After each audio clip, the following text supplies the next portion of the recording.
Beyond Bars, exploring the intersecting realities of schools and prisons. 1. Structured schedules, just as prisons dictate the daily routines of inmates. Educational institutions often impose rigid schedules on students. Timetables define when to learn, eat, and partake in recreational activities.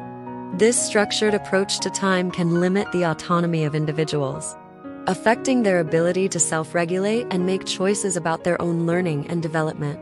2. Uniformity, much like correctional facilities, require uniforms to erase individuality and enforce conformity. Dress codes or uniforms in schools can serve a similar purpose.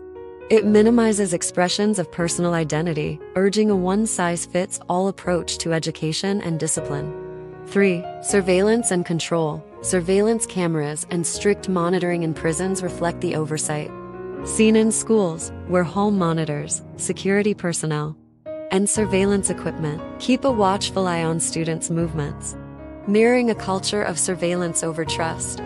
4. Punitive disciplinary actions, the use of detention, suspension, and expulsion in schools, as a response to rule-breaking mirrors the punitive model of discipline in prison systems.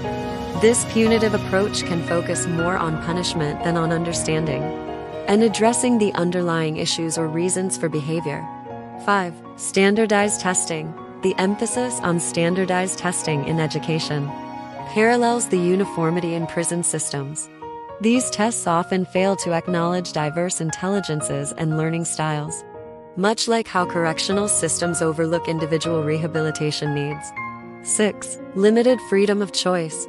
Just as inmates have limited choices regarding their activities or personal development, students also face restrictions on their elective options, sometimes due to administrative decisions or schooling policies that shape their educational journey without considering personal interests or aptitudes. 7. Restricted movement. In both systems, there's often a limited ability to move freely. Just as prisons control the physical movement of inmates, schools regulate where students can go, when they can use the bathroom, or how they move about the educational facility. 8. Overcrowding and resource limitations. Prisons often face issues with overcrowding, which detracts from the individual attention needed for rehabilitation.